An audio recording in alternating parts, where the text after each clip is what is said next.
Welcome in, everybody, to Betting Pros. It's time to place your bets. It's me, Joey P, Joe Pisapia, and this is BP NFL. To look ahead for the early value on Week 7 in the NFL is my boy Andrew Erickson, the Undertaker.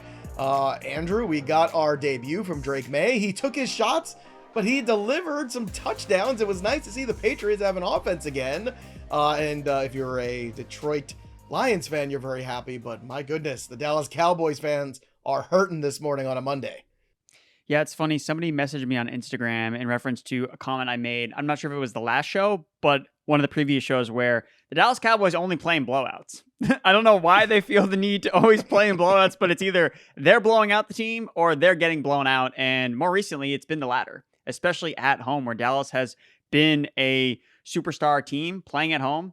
I believe they're 0-3 now in Dallas in Jerry World. And I mean, I'm not sure if that meme was real, but I was seeing something where the graphics of the score was actually blurred out of the giant screen to not show the fans what the actual score of the game was. And the Detroit Lions social media is obviously trolling the Dallas Cowboys. And I mean, when you're up that big and you're trying to get offensive lineman touchdowns with hook and ladders. I mean, you're just having your will with the Dallas Cowboys. So just an old fashioned spanking.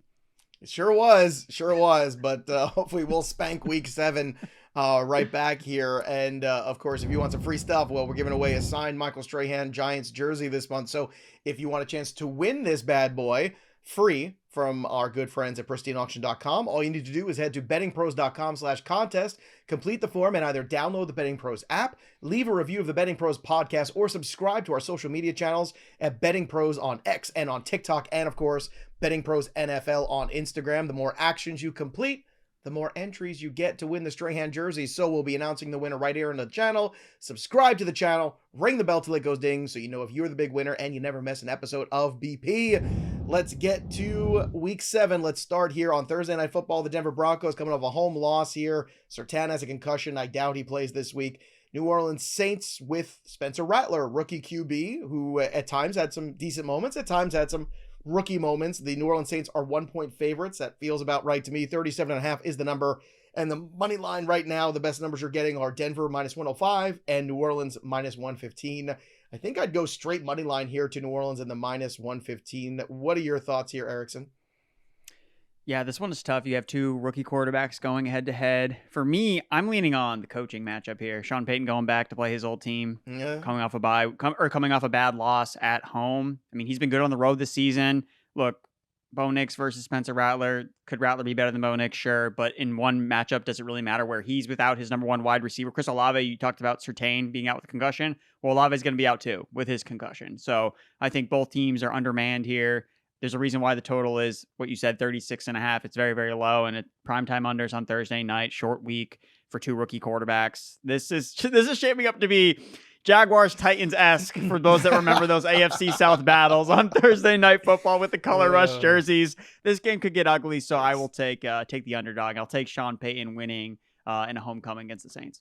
All right, let's move on to the next one here, which is, again, another London game for the Jacksonville Jaguars. They're 4.5-point favorites. I'm not sure how or why against the New England Patriots. I know Drake Maye's a rookie, but Drake Maye had some signs of life there, and I don't know. I'm just checking for a heartbeat when it comes to the Jaguars. 42.5 is the number, plus 180 for New England. I like the 4.5 here with the Pats. Erickson, your thoughts? When I was doing my projections for this game, I had to make myself give the Jaguars, make them favorites because, well, they're playing at home, quote unquote, in Jackson or in London here, but I didn't feel good about it. So the fact that this line is 4.5, opened at 5.5, so you're seeing money already pour on to the Patriots here because, well, I backed the Jacksonville Jaguars. I did last week, and to the first half, I was like, okay, I feel pretty good about this. And then they just got absolutely annihilated in the second half of that game against another rookie quarterback. So look, Drake Maye threw more touchdowns in Week 6 than Jacoby Brissett had thrown the 5 weeks combined. This is one of the worst defenses in the NFL. He drew against the Houston Texans, one of the toughest matchup he could have on paper. And I don't know how or why. It seemed like the Patriots offensive line just gave Drake Maye more time than they had ever done with Jacoby Brissett. He did take some licks, man. He got hit hard a couple times. He did. But there were times where he was just standing there in the pocket, in a clean pocket, and he was able to operate that. From the 5 weeks watching Jacoby Brissett, I don't remember ever him having that situation. So I wasn't sure if it was, hey, offensive lineman, now that we have the rookie back there, you actually need to block people. So they stepped up. Jacksonville's defense is so bad. I think that Drake May. I'm taking the Patriots here. Easy. I'm with you here. At least we got that Drake May over on the rushing yards. Yes. Nailed that one. Even though it went up, we still got it at 24.5, and it was a clear, easy sale. All right, so Miami comes back off the bye. The Indianapolis Colts defense is not good. We don't know if we're going to get Flacco or Richardson for this game. We thought we might get Richardson last week and ended up being Flacco again in week 6. So the Colts at home are 4-point favorites. 42.5 is the number, plus 165 for Miami. Look, this is a tough one here because there's a lot of unknowns. It feels like a stay away for me. If I had a lean right now, it would just to be taking the value, which is the team coming off a bye, maybe having a better game plan, figuring out a way to get things right in Miami. I know the Miami defense hasn't played well, but neither has the Colts defense. So maybe, was it close your eyes special, as Terrell likes to say, plus 165 for the Miami Dolphins on the money line. Like, that's my instinct. But right now, again, more of an incomplete when it comes to news for this game. Do you feel the same way? I do. I think that, how can you confidently back the Colts as 4.5-point favorites when you don't know who their quarterback is going to be? And if it's their second-year quarterback, you probably feel worse about their chances to win the game. Not, they're going to get their starter back, I feel good about them. You're probably going to feel worse about the Colts if they get Anthony Richardson. So I agree. Again, he was trending in the right direction to play. I'm not sure why it didn't work out. But, yeah, I think Miami, off the bye week, you look at one of the Colts' biggest weaknesses against the run. So even if with Tyler Huntley back under center, he's a mobile quarterback. He can run. You have Achane, Mostert, Jalen Wright. Running backs that are coming off a bye week should be healthy potentially, so you can see them rip off some big plays. So I like the Dolphins here as well. Tennessee Titans and Will Levis, who did not quite cross the 100-yard mark here for passing. Just the shy under there at 95. Well, they're going to go to Buffalo. We'll see what the Bills do tonight on Monday Night Football. Make sure you follow us on social media. My Monday Night Football bets are out, and they've been really hot the last month or so. So check those out. All player props. Staying away from this game. I like the Bills to win, but I'm not betting on it. I'm betting on Breece Hall. I'm betting on Josh Allen under for passing yards. But Allen at home, 8.5-point favorites. This makes sense. 42.5 is the number. And then plus 350 for the Tennessee upside, which you can stick that one. I don't want it. I kind of want to see what the Buffalo Bills do today, and I kind of want to see how they come out of this game in terms of health with the Jets defense before I get to Tennessee. But 8.5, it's hard not to justify that number, Andrew. No, but we saw this last week with the Eagles being almost 10-point favorites against the Browns. Sometimes the number is just so big. Which we said it's too big of a number. Exactly. So that's kind of why here you don't feel comfortable backing the Titans, but that's why the number is so large as it is, especially because we don't know. They haven't played yet, right? So what if Josh Allen gets banged up and then this number is going to plummet? So I think right now it's easy for me, the Titans especially. Bills don't usually cover these massive spreads playing at home. We've seen them. They're a team that plays down to their competition, coming off a big Monday night game against the Jets, AFC East rival. I think that, as gross as it sounds, 8.5 is just too many points, so I will take the Titans. And Pollard's played very well, too. I think that's the lone bright spot there for the Tennessee Titans offense. I see what you're saying. I don't feel as strongly about this one as I did last week about the Cleveland Browns and Eagles. That one I felt very confident in, and that did come to fruition. Cincinnati and Cleveland, we'll see. Will Deshaun Watson make it out of week 7? Tune in to find out. The Cincinnati Bengals are 4.5-point favorites on the road. 44.5 is the number, plus 180. I'm just going to copy and paste last week, which is I'm waiting for Winston to take over and kind of ruin the good time spread. That being said, the Bengals should win this game in theory. That's what they should do against the Cleveland Browns, but in division games are always tricky. It is on the road. Cincinnati's defense has played better, but still not well. Andrew, any early value on this one? Because I don't see much.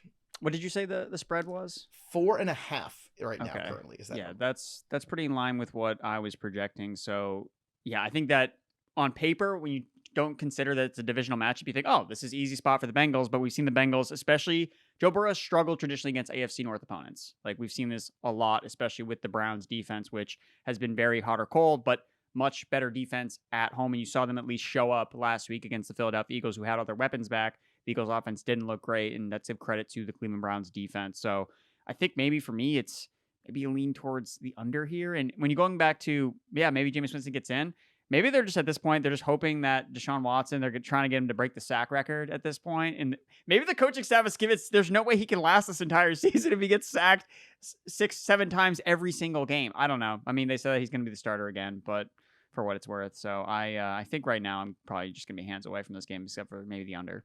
All right, let's get to the next one on the board here. The Packers, now 4-2, hosting the Houston Texans. Now the Houston Texans are 3-point underdogs here, going to Green Bay. The number's 47. The Houston money line plus 130 is tempting because I think Houston has a real shot to win this game. Jordan Love throwing the ball all over the place. Christian Watson healthy. Romeo Doubs is back in the good graces. Jaden Reed did pick up an injury there, so that's one to watch. But to me, the clear winner here is the over 47. That's where I want to go for this one. Where do you want to go, Andrew?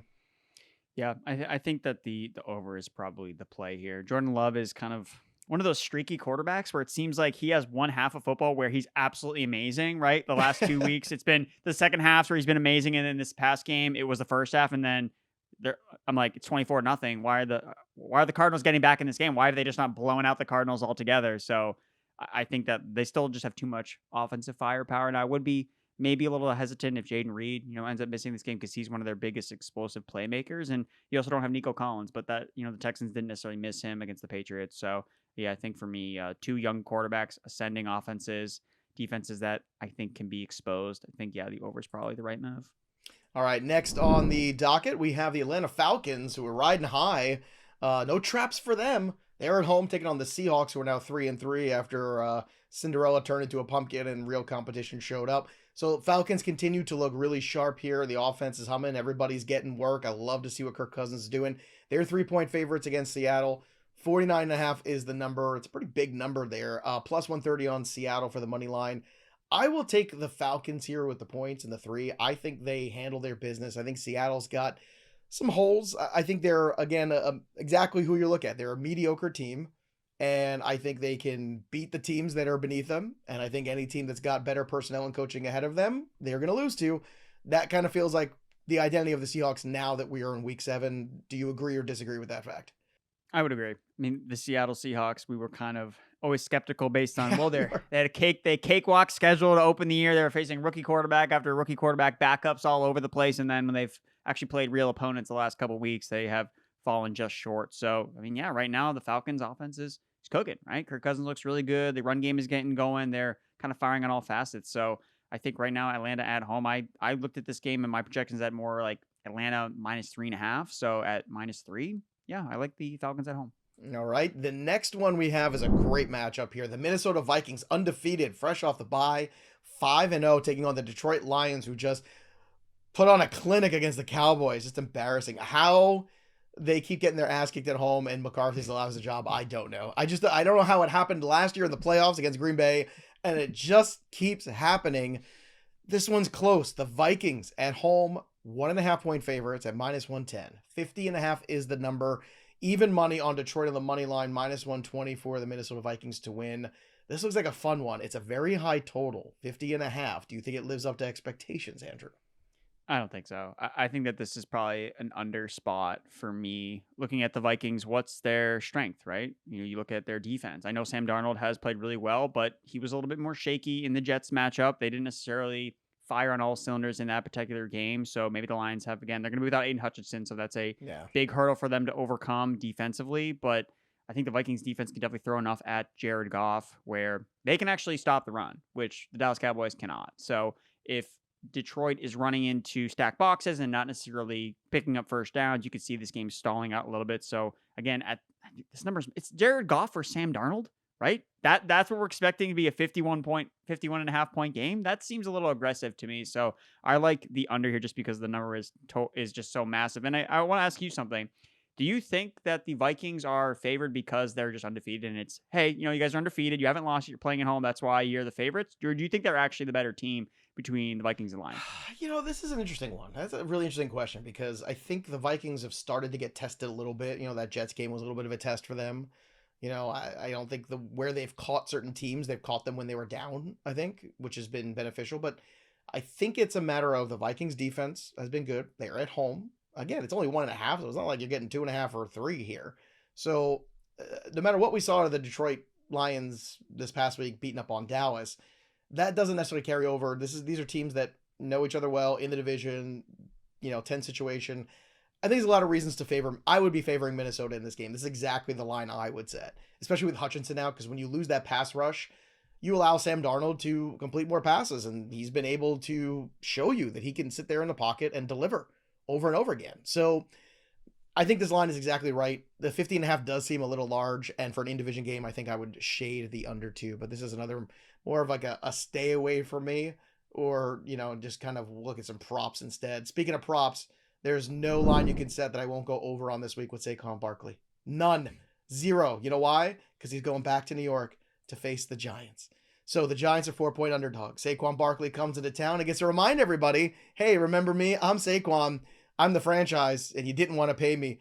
Now he's talking about revenge games. You hear that narrative so much in this, what we do. This is a revenge game.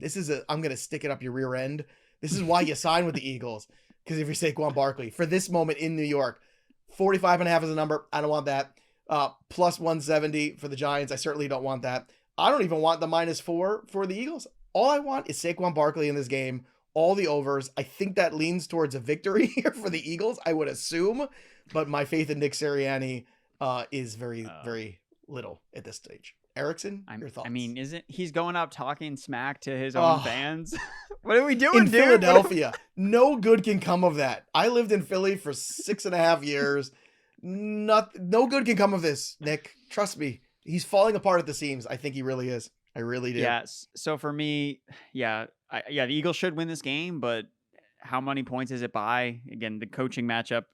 I think Daboll's the better coach here, so that doesn't make me feel great about backing Philly. But I will say from the total perspective, I do like the under. We saw the Giants defense play. I mean, they slowed down the Bengals offense. Mm-hmm. No one has done that up to this point. As bad as the Bengals defense has been, the Giants defense was able to slow them down and have answers for Jamar Chase, T. Higgins in that run game to an extent. So I think that with this Eagles offense still not really finding its groove, yes, Saquon Barkley's going to have his moments, but if they're running the football a lot, does that mean they're going to score 30 points? Probably not. So I like the under, especially I think I saw it at 45.5. That's my lean early on, but I'm with you.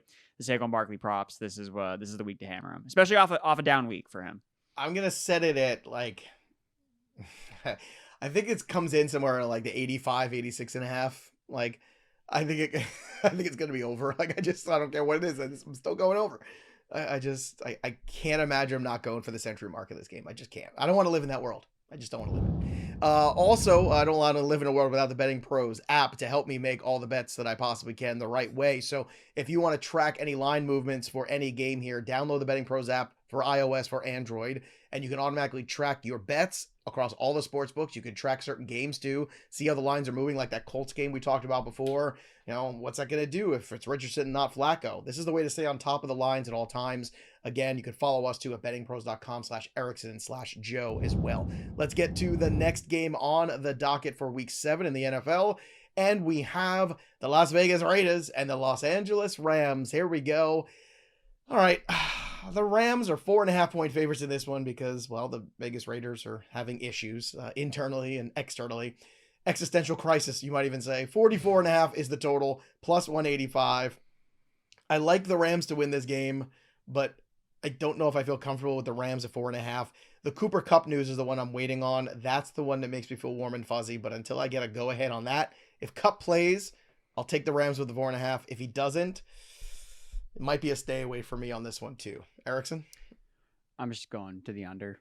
It's just two teams. When I'm not confident about either team, that's just kind of my default when I look at these types of matchups. Yes, they're playing in Los Angeles, but you're going to see 80% Raiders fans probably, right? In that stadium. It's just going to be Raider Nation, despite the fact that the team is spiraling down and all their guys are hurt. Still, for me, it's going to be the under at 44. Okay, so we're going the under in this one from Andrew. Next one here, Carolina at Washington. Now, Washington 4-2, got tested a little bit, saw some good things out of the Washington Commanders, but they are 8-point favorites. We're living in a world where the Commanders are an 8-point favorite against the Carolina Panthers. 51.5 is the number. Carolina on the upset line would be 328 plus money there. Andrew, I like the Commanders. I might even say I really like the Commanders, but 8 is a big number. I know I'm supposed to be your friend here, and I know I'm supposed to keep you away from wanting to bet the Carolina Panthers because you tell me every week, stop letting me do this. And friends shouldn't let friends do this week in, week out. But I feel like you're going to want the Panthers here. Am I right? Yeah. No, you're 100% right here. I want the Panthers, but I just can't bring myself to do it. So you're going to have to be my guiding light here. You're going to have to be like, hey, it's 8.5.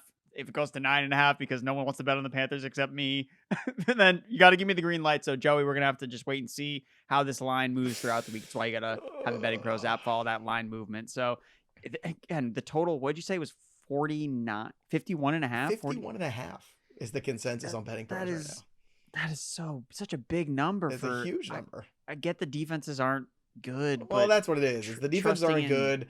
And you do have some playmakers there, but like Chuba's played relatively well this year. You know, Legette's been a fun new piece here.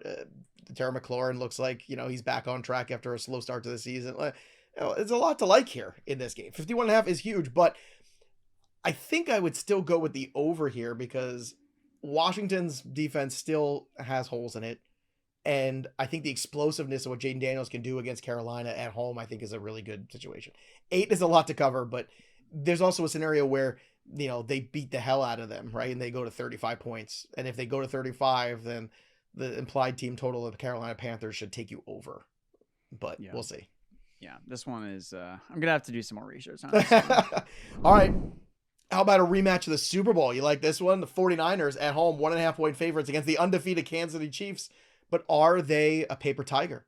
46.5 is the number. -105 on the money line for the Chiefs. -110 for San Francisco. My brain goes to the money line here.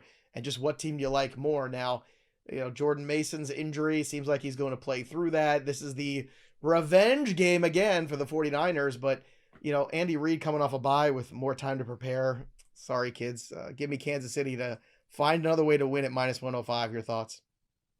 I mean, if you just keep betting Patrick Mahomes as an underdog, you just make money. That's basically, that was the trend last year when they were just underdog after underdog, and you just kept betting on Patrick Mahomes. You just kept making money. I did it here on this channel. Anybody who was here for that ride last year, I went on monologue after monologue about why you should be betting Patrick Mahomes. And if you did it, you won a lot of money last year for the playoffs and into the Super Bowl. A lot. The easiest way to not enjoy Sunday football is to bet against Patrick Mahomes, as I learned last Monday night when they destroyed the Saints. So just don't fall into the trap. I get that the Chiefs are eventually going to lose a game at some point. I know that they haven't been firing on all cylinders, as I've said many times out this show, but they just find ways to win games. And the 49ers, they just have problems. I know that they look better against the Seahawks on Thursday night. They're coming off a little bit of extended rest as well, but Andy Reid off the bye, Chiefs underdog. These are the things you just want to trust in and you want to bet on. So I think for me, I agree with you with Kansas City.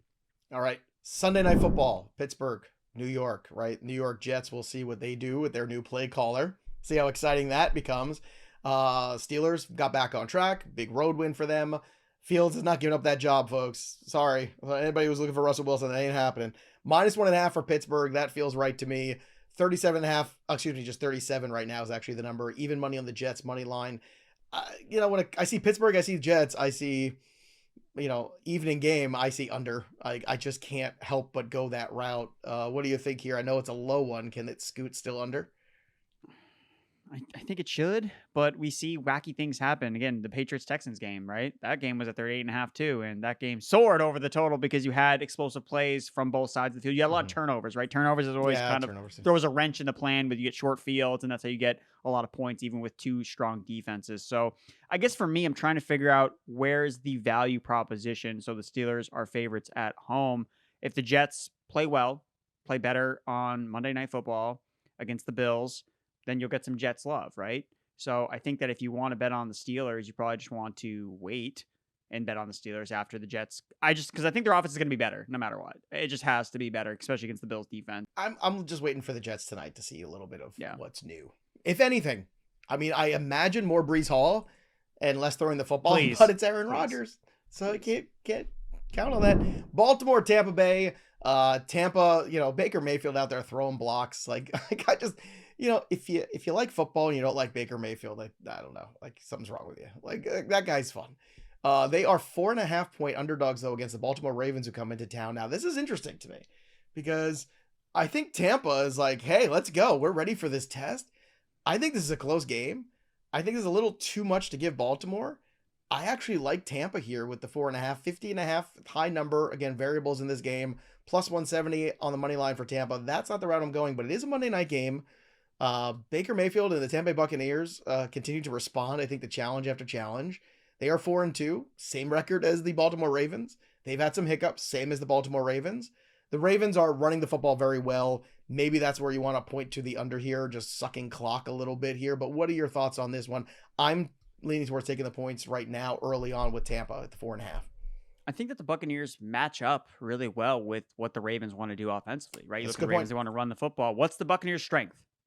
Against like Todd Bowles, what is he known for? Stopping the run. I got Vita Vea. I got Kalijah Kancey. Kamara did nothing against this Buccaneers defense. I get it's a different running attack with Derrick Henry and Lamar Jackson. You can never fully stop it, but it's not going to be necessarily 200 total rushing yards because Tampa Bay is going to do everything that they can to try to stop this running attack. I mean, you look at offensively, Baker Mayfield and these receivers, I mean, the Ravens secondary is not that great. That's all they've been doing is giving up chunk yardage to wide receivers week in and week out. They're good against the run too. So again, if you have both teams now operating with, we need to pass the ball, maybe you get a shootout. And whenever it's a shootout, it usually comes down to who has the ball at the end of the game. And Baker Mayfield, hey, this is the same draft class, right? Baker Mayfield went overall in this draft and Lamar Jackson got picked at the end of the first round. So again, not a rivalry that we really think about, but hey, both these quarterbacks want to show up in this match. I mean, like you said, Mayfield, the swagger is back. It's so much fun watching him play now. He's scrambling. He's throwing blocks, throwing haymakers. He's downfield throwing blocks there, like on the opposite side of the field of where the play started. Like, I don't know, man. Like, Baker early on was a little obnoxious, in college. Like, I get all that. But at this point, what he's evolved into, if you love football, man, it's tough not to enjoy Baker Mayfield's performance. Arizona at home, last game of 2 Monday night games. The Los Angeles Chargers are going to go to Arizona. Arizona 2.5-point home underdogs. That feels right to me. 42.5 is the number. And then plus 114 for Arizona. It's always the same question every week. Which Arizona Cardinals team shows up? Which Kyler Murray shows up? I know which Charger team shows up, and I keep betting against the Chargers, and I keep losing, so I'm just going to stop. That is my kryptonite this year. It's taken me 6 weeks. I'm over it now. My upset special got blown apart by the Chargers. So Chargers, congratulations. You have my respect. I will take the Chargers in the 2.5. See you later. Your thoughts? I like the over in this game. Okay. Arizona is the home, the desert. This is where shootouts happen. How do you beat the Arizona Cardinals? You run the ball down their throats. What do the Chargers want to do more than anything else is run the ball down their opponent's throats. So you have Justin Herbert connecting on key throws. Herbert looked healthy in last week's game. So I'm encouraged by that. And yeah, he doesn't have a lot of playmakers anymore, but when he's asked to do that wheel route that he hit with Kamani Vidal, an absolute beauty of a throw. And you're like, oh yeah, that's the Justin Herbert that we all know and love. That's really good when he has the ball in his hands. Just he doesn't get that many opportunities to throw anymore. But in a game where Arizona, again, playing at home, I like their offense to function a little bit better here. Kyler Murray running around, scrambling. So I think that maybe we can get an over here at 42.5. All right. Now, reminder, everybody, BettingPros systems are out there to help you. That new tool, it's our BettingPros systems tool. It's designed to help you find winning strategies so you can make smarter bets. You customize your betting systems by sport, by bet type, and time frame to find the best opportunities using real-time data and expert analysis. So track your performance of different betting systems over time and optimize your bets to increase your chances of success. Download the BettingPros app today and elevate your betting strategy and start betting smarter, not harder. Again, sync your sportsbooks for free and check out the contest too. That jersey's not going to give away itself. So go to bettingpros.com/contest today. That'll do it for us. But the story of the game goes on. For Andrew Erickson, I'm Joey P. We'll see you next time, kids.